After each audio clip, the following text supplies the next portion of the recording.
Hello, Sergeant Polehouse there? Yeah, put him on. This is Sam Spade. Hello, Tom.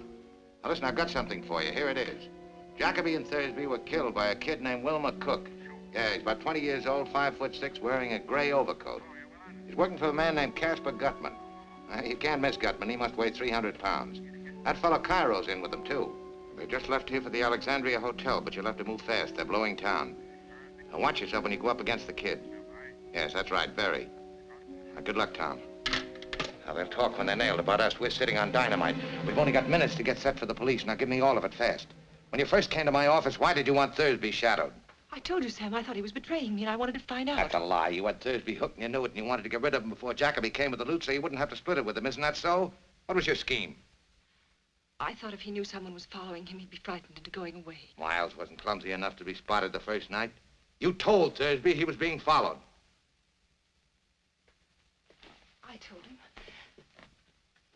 I told him. Yes, but please believe me, Sam. I wouldn't have told him if I thought Floyd would kill him. If you thought he wouldn't kill Miles, you were right, Angel. Miles hadn't many brains, but he'd had too many years' experience as a detective to be caught like that by a man he was shadowing up a blind alley with his gun in his hip and his overcoat buttoned. But he'd have gone up there with you, Angel. He was just dumb enough for that. He'd have looked you up and down and licked his lips and gone, grinning from ear to ear. And then you could have stood as close to him as you liked in the dark and put a hole through him with the gun you got from Thursby that evening. Don't, Sam, don't say that. Stop it. The police will be here any minute. Now talk. Oh, why do you accuse me? This isn't the time for that schoolgirl act. We're both of us sitting under the gallows. Now, why did you shoot Miles? I didn't mean to at first. Really, I didn't. But when I found out that Floyd couldn't be frightened, I can't look at you and tell you this, Sam. You thought Thursby would tackle Miles and one or the other of them would go down. If Thursby was killed, you were rid of him. If it was Miles, you see that Thursby was caught and sent up for it. Isn't that right? Something like that. And when you found that Thursby wasn't going to tackle him, you borrowed his gun and did it yourself, right? And when you heard Thursby was shot, you knew Gutman was in town. And you knew you needed another protector, somebody to fill Thursby's boots. So you came back to me. Yes. But, oh, sweetheart, it wasn't only that. I'd have come back to you sooner or later. From the very first instant I saw you, I knew. Well, if you get a good break, you'll be out of Tehachapi in 20 years, and you can come back to me then. I hope they don't hang you, Precious, for that sweet neck. You're not... Yes, Angel, I'm going to send you over. The chances are you'll get off with life. That means if you're a good girl, you'll be out in 20 years. I'll be waiting for you. If they hang you, I'll always remember you. Don't, Sam. Don't say that even in fun. Oh, I was frightened for a minute. I really thought you do such wild and unpredictable things. Now, don't be silly. You're taking the fall.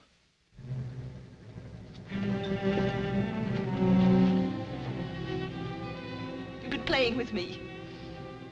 Just pretending you cared to trap me like this. You didn't care at all. You don't love me. I won't play the sap for you. Oh, you know it's not like that. You can't say that. You never played square with me for half an hour at a stretch since I've known you. You know down deep in your heart that in spite of anything I've done, I love you. I don't care who loves who. I won't play the sap for you. I won't walk in Thursby's, and I don't know how many other footsteps. You killed Miles, and you're going over for it.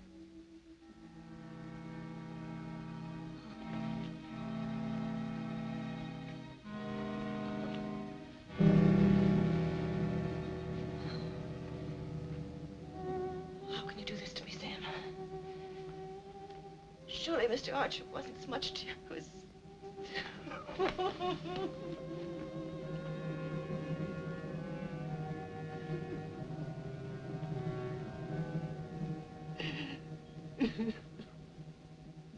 Listen, this won't do any good.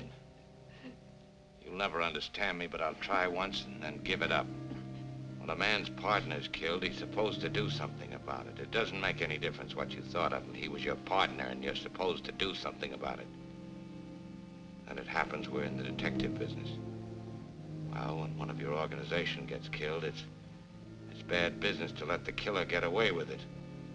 Bad all around. Bad for every detective everywhere. You don't expect me to think that these things you're saying are sufficient reason for sending me to this... Wait till I'm through, then you can talk. I've no earthly reason to think I can trust you, and if I do this and get away with it, you'll have something on me that you can use whenever you want to. Since I've got something on you, I couldn't be sure that you wouldn't put a hole in me someday. All those are on one side. Maybe some of them are unimportant. I won't argue about that. But look at the number of them. What have we got on the other side? All we've got is that maybe you love me and maybe I love you. You know whether you love me or not. Maybe I do. I'll have some rotten nights after I've sent you over, but that'll pass.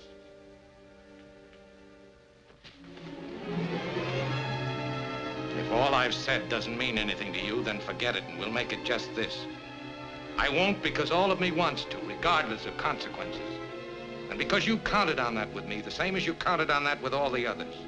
Would you have done this to me if the Falcon had been real and you'd got your money? Don't be too sure I'm as crooked as I'm supposed to be. That sort of reputation might be good business, bringing high-priced jobs and making it easier to deal with the enemy. But a lot more money would have been one more item on your side of the scale. If you'd loved me, you wouldn't have needed any more on that side.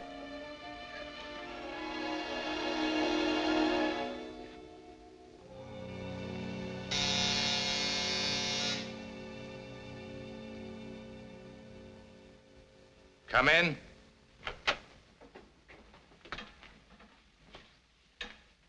Hello, Tom. Got him? Got him. Swell. Here's another one for you. She killed Miles. Oh, and I've got some exhibits. The boy's guns, one of Cairo's, and a $1,000 bill I was supposed to be bribed with. And this black statuette here that all the fuss was about. What's the matter with your little playmate? He looks broken-hearted. I bet when he heard Gutman's story, he thought he had me. Cut it out, Sam. Well, shall we be getting down to the hall?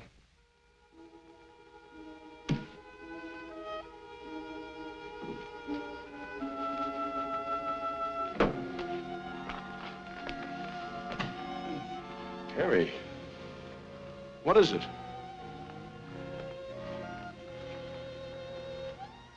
The stuff that dreams are made of. Huh?